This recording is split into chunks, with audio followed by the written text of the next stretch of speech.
الحمد لله رب العالمين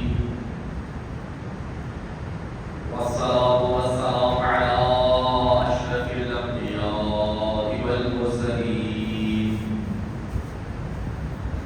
خاتم النبيين شفيع المذنبين رحمة للعالمين حبيبنا وحبيب قلوبنا طبيبنا وطبيب نفوسنا شفيعنا وشفيع ذنوبنا أبي القاسم محمد اللهم صل على محمد وآل محمد ثم الصلاة والسلام على أهل بيته الطيبين الطاهرين المعصومين المنتجبين الميامين ورحمة الله على محبيهم وشيعتهم ومواليهم ولعنة الله على أعدائهم ومنكري فضائلهم وغاصبي حقوق حقهم من يوم عذابهم في الآخرة ومن الآن إلى لقاء يوم الدين أما بعد فقد قال الله تبارك وتعالى في محكم كتابه المجيد وفرقانه الحميد وهو أصدق الصادقين وقول الحق بسم الله الرحمن الرحيم إنما الصدقات للفقراء والمساكين والعاملين عليها والمؤلفة قلوبهم وفي الرقاب والغارمين وفي سبيل الله وابن السبيل فريضة من الله والله عليم حكيم محمد وآل محمد صلى الله عليه وسلم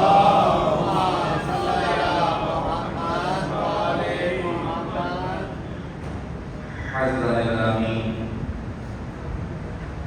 میرے محترم سامعین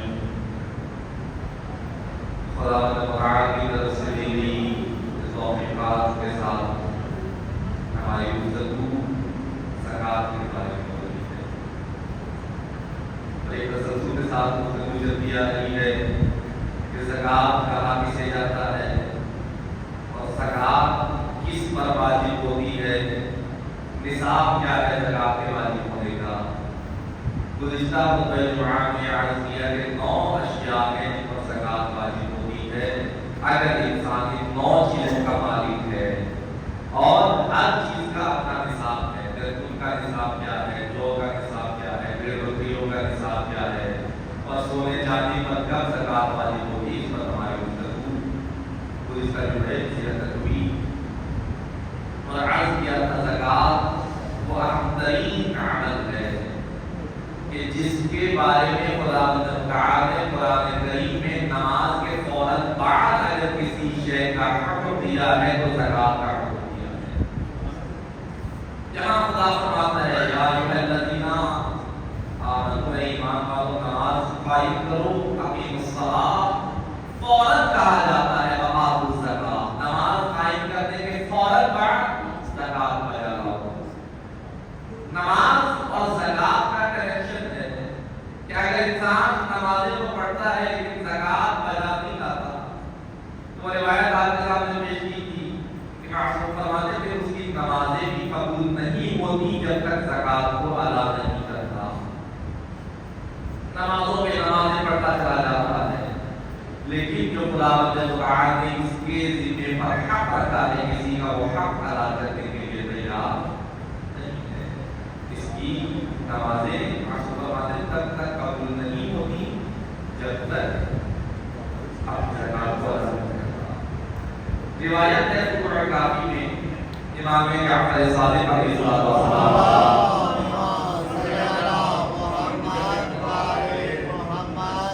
مولا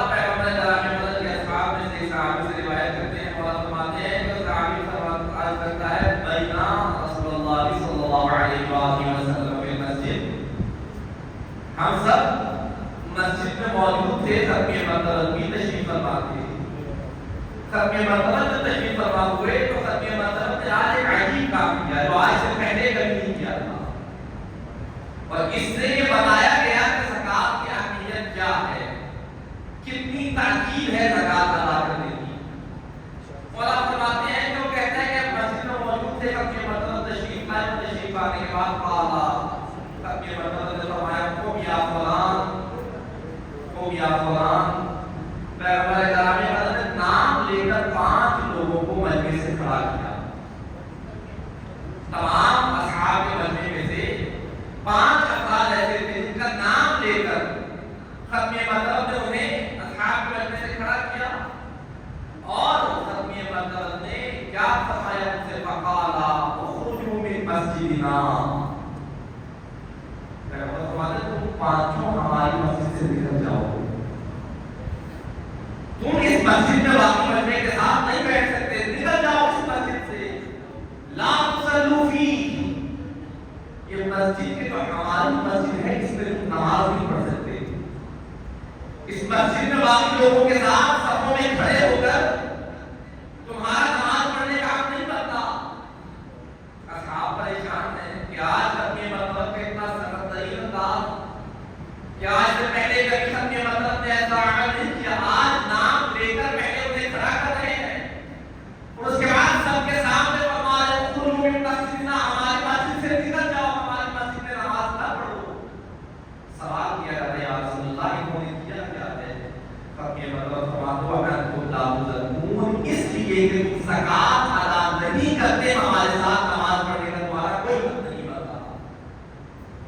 اگر ہمارے ساتھ نماز پڑھنی ہے تو پہلے حکم خدا پر عمل کر کے زکوٰۃ ادا کرو، پہلے خدا نے کہا کہ حکم کے مطابق خدا نے جو دوسروں کا حق تمہارے پاس رکھا ہے وہ حق ادا کرو، اور پھر ہمارے ساتھ نماز پڑھنا۔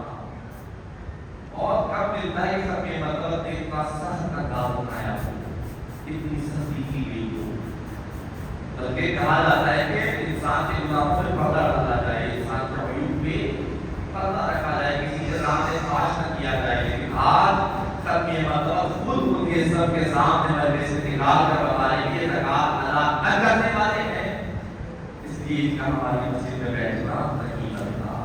اس سے پتہ چلتا ہے کہ زکوٰۃ ادا نہ کرنا اگر معمولی عمل ہوتا کبھی بھی ختم مرتبہ صلی اللہ علیہ وآلہ وسلم یہ عمل نہ کرتے۔ پھر ختم مرتبہ فرماتے لا تقبل له الصلاۃ، جو بھی زکوٰۃ ادا نہیں کرتا خدا اس کی کوئی بھی نماز قبول نہیں کرتا۔ شرط ہے قبولیت نماز کی آگے زکوٰۃ ادا کرو گے تو خدا تعالیٰ نماز پوری شرط قبولیت کا کرے گا۔ یہ انسان کی سوچ ہوتی ہے، ایک بار ہوتا ہے کہ میں زکوٰۃ ادا کروں گا، کچھ مال آنے خدا میں دیا جائے گا، میرا مال کب ہو جائے گا، اگر یہ کب نہیں ہوگا خدا تعالیٰ جو آج ہم کسی کو دیتے ہیں خدا اسے ہمیں واپس بھی کرتا ہے، اور خدا کیسے واپس کرتا ہے؟ خدا ویسے ہی جیسا ہم دے رہے ہیں اتنا واپس نہیں کرتا، خدا اسے کئی گنا بڑھا کر واپس فرماتا ہے۔ امام جعفر صادق رحمۃ اللہ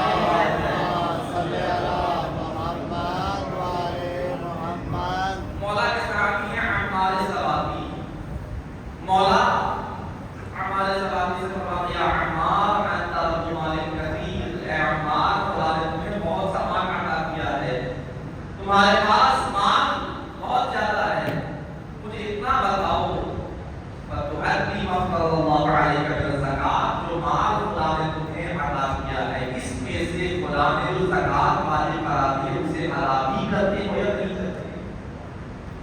اس مال سے دوسروں کا حق ادا کرتے ہوئے نہیں کرتے؟ فقال نعم، کہتا ہے جی یا رسول اللہ کوشش کرتا ہوں کسی کا حق میرے ذمہ پر پڑے۔ پھر بات یا عمار ان المال یفنا والبلد یفنا والعمل یفنا، اے عمار آج مال ہے، ہو سکتا ہے مال چلا جائے، آج تمہارے پاس یہ بلد ہے، یہ بلد بھی ایسا نہیں رہتا، اس بلد سے بھی فنا ہو جانا ہے، لیکن اگر کوئی شے باقی رہے گی وہ عمل یفنا، وہ عمل جو آج تم کر رہے ہو